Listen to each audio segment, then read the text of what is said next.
Welcome to Heat Checks and Hail Marys. This is Mike Kegley. Going to look to talk some Illini sports, take our mind off of other things that are going on. That's what sports are for, and we're here to deliver. Heat Check and Hail Mary number one. NBA potential is required to win in the postseason in the NCAA, and the Illini are stacked this year. Well, what do I mean by that? One key to be a threat to the NCAA title is to have players that are older. Another key is to have players that are potential NBA players. And probably the best key, the one that probably Brad Underwood would prefer the most, is older players who have NBA potential, i.e., one Terrence Shannon Jr., who was drafted in the first round this year. This team doesn't have a ton of age on it, but it does have quite a few potential players. And that is what is necessary to win in the postseason. Now, of course, there's no guarantees. Just because you have these players doesn't mean you're going to make a deep run in the NCAA tournament. And just because these players are being looked at by the NBA doesn't mean that they are necessarily going to be drafted. But to have people looking at you, evaluating you, and deciding if you belong in that group, probably the toughest league in the world to get into, the NBA, if people are evaluating if you should belong there, that tells you you've got a pretty good player. And if you have numerous people, that puts a little bit of pressure on the team to come together and win because the talent is there. Now, I used NBADraftRoom.com as just one source of where to look up if a player has some NBA potential. And certainly I wanted to do something that was outside of the Illini universe, so it didn't look like it was just an Illini fan cheering on. But if you use that site, there are 7 players on the roster that are listed as potential draft picks in 25, 26, or 27. Kylan Boswell is listed as a potential second rounder in 2025. Kasparas Yakuchionis was listed as a potential second round pick in 25 or 26. And we're seeing him in places like ESPN and other places being actually listed as a first round potential draft choice next year. Trey White was listed as a possible pick in 25. Will Riley is a possible first round pick in 26 or 27. And again, some places have him as a first round pick in 25. Kerry Booth, possible second round pick in 25 or 26. Tomislav Ivisic is listed as a possible second rounder in 25. And Morez Johnson is listed as a possible second rounder in both 26 and 27. That means that you've got players who are at least in the conversation, should they be looked at by the NBA. The real interesting thing is the players who aren't even mentioned right now. Ty Rodgers, who everybody knows does everything but shoot confidently. Now, I know that shooting's a big deal, but it's also correctable. And when we watched him in AAU as a player, he was not a three-point wizard, but what he was is a player who could hit the shot from three when he needed to or when he was open. My opinion is he's going to make a jump, maybe after shooting a little better this year, sets himself up for a possibility of drafting next year. Dre Gibbs-Lahorn is an amazing athlete. He hasn't had a chance to play much, but that happens to freshmen all across the country nowadays, especially with the transfer portal. He's poised to elevate his game and his reputation. Ben Humrickhouse is coming up from Evansville. Hasn't probably got the exposure. Illinois will provide him the stage for an NBA audition. But one thing he can do at 6'9", 6'10", he can hit the three. He can play booty ball as the guy with the ball. And he's very good at both roles on the pick and roll. So he can be the pick man. He can be the guy who's got the ball. That is pretty unique. he may be able to affect his status. And Jake Davis moving up from Mercer after his freshman year, he's willing to hone his skills. So even the guys who aren't being listed on the NBA horizon so far may have an opportunity with time to go ahead and change that. So what you have here is you have a team that really has a bunch of players who are good enough to be looked at for the NBA. And that's the type of roster you need to be successful. That means, of course, if they live up to their potential in terms of their NBA, the better shot that they're going to have of playing well during the college season, and a little bit more pressure on the coaching staff if you've got that much talent to make sure that you win. Let's turn to heat check and Hail Mary number 2. Another key to be successful in the NCAA tournament is positional size. This team has the size to compete for titles. And when situations arise, the Illini can dictate the action on the court with a variety of lineups that feature shooters, ball handlers, and size. That is what makes this team very exciting and probably elevates their ceiling above other teams in the past. Now, if they all don't come together, they may have a lower floor, but the ceiling is actually probably higher than last year's team. For example, you could see a lineup out there of KJ, Kasparis, Trey White. You could have Will Riley, Ben Humrickhouse, Tomislav Ivicic. That is a huge lineup. Now you're looking at 6'6", 6'7", 6'8", 6'9", 7'1" on the court. And that 5, everybody can shoot the 3. And ball handling in 4 out of the 5 players, that is going to be very tough for teams to defend. You could also see lineups where you bring in KJ, Trey White, Will, Ben, and Morez Johnson. We didn't even mention the fact that you could bring in Ty Rodgers at 6'6" and all the things that he can do. Kerry Booth is on the bench there at 6'10", and he's looking good in practice. So you've got a lot of options when you look at this team, especially when you consider of the players that will probably see time this year. Boswell and Gibbs Lawhorn are the only 2 players who will see time who are under 6'6".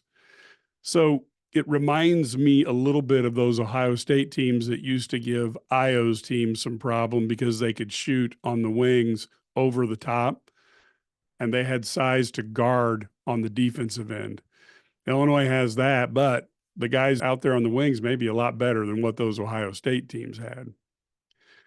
The other key is when you look at this team, and again, you have Boswell, Gibbs, Lawhorn, you have Kasparis, Trey White, Ty Rodgers, Will Riley, Ben Humrickhouse, Kerry Booth, Tomislav Ivicic, Morez Johnson.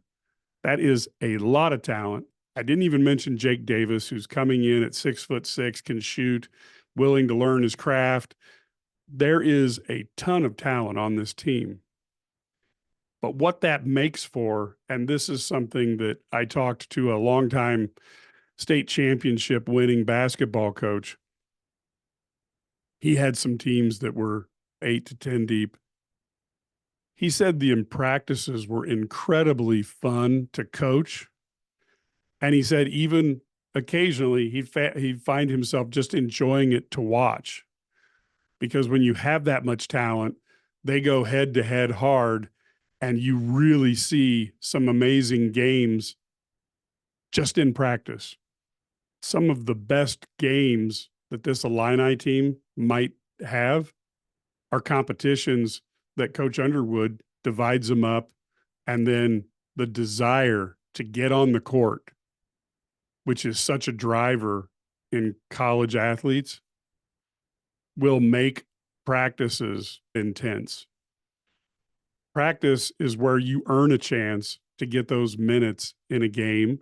And then when you're in a game, you have to capitalize on those with good play and doing what the coach wants you to. But make no mistake, some of the best games this year might be ones that only the coaching staff were able to witness. Not a bad place to be when you're stacking a roster so that your practices are this competitive. And talking to this coach, he said he'd occasionally switch up starters just to fire guys up who might be getting too complacent. And when you have 8 to 10 guys who are good, it gives you a little more flexibility in the starting lineup that if somebody decides to take a practice or two off and may not be quite as ready to play, somebody else is. And you can use that to help people earn their position on the court at the end of the season when you're trying to reach a peak in the NCAA. The positional size offers a tons of opportunities for the coaching staff to pick lineups, to dictate pace, and to go out there and have this team finely tuned by the time the tournament starts. This should be an incredible season. And this is probably one of those years that if the Illini wanted to raise additional revenue, they'd get people to pay to sit and watch and practice. Because personally, as a guy who coached AAU for a decade, these practices would be worth the price of admission. Now let's talk about heat check and Hail Mary number 3. Today's boxers have no idea that great has nothing to do with undefeated. I call it the Floyd factor, but the fact of the matter is today's boxers think a 0 in the loss column means they're a great fighter. What a mistake. Great fighters have to fight other great fighters to become legends.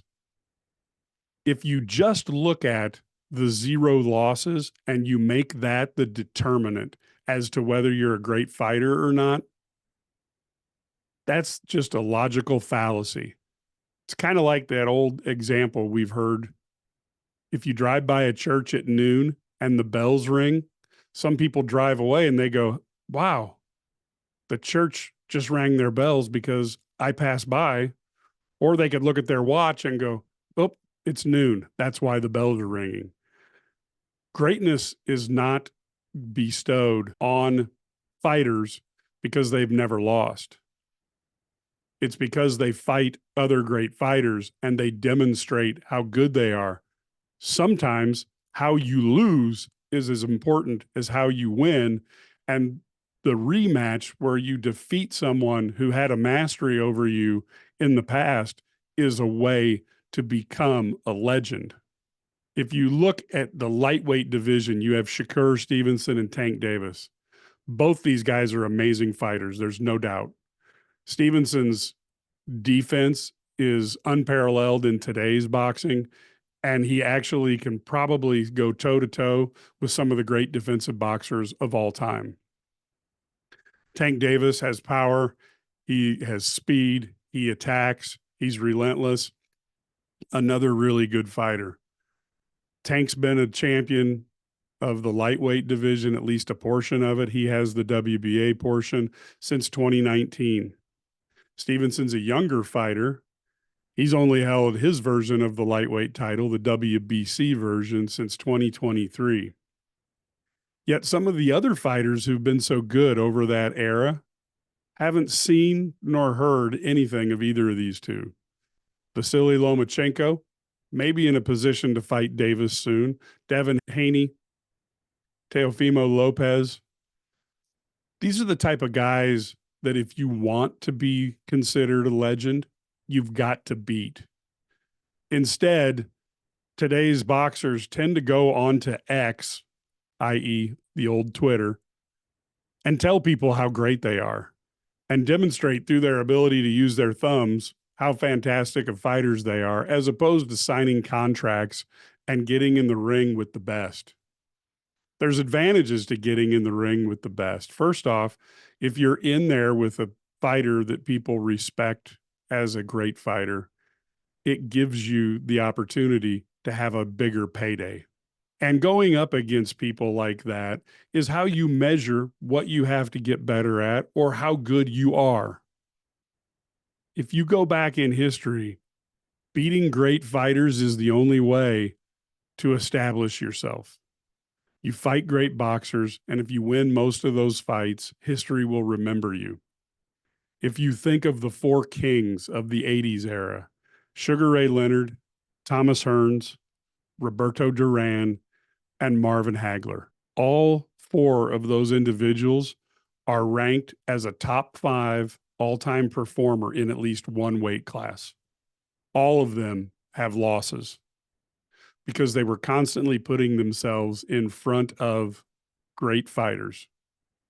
You have the opportunity to lose when you fight other great fighters. That is what this generation of boxers have missed. We've seen too much for too long of fighters fighting guys on the way up before the guy is really good, or fighting them on the way down when they've made a guy wait long enough that now he's 36 and you're fighting him instead of fighting him when he was 31. It happens all too much. And later on in life, when these guys retire and they want that recognition as a legend, it doesn't always happen for the guys who have avoided and haven't fought the greats of their time. I'm hoping that that changes. This could be a great age for boxing, but boy, the fighters have to decide that being undefeated isn't everything. Muhammad Ali, Sugar Ray Robinson, Sugar Ray Leonard, Marvin Hagler, we can go through a list. There's so few that are undefeated, and none of those guys who are undefeated is considered the GOAT. So fight the best, make more money, and then don't look back at your career and wonder what you could have done if you would have fought the best. So with that, we will be back. Until then, keep going forward.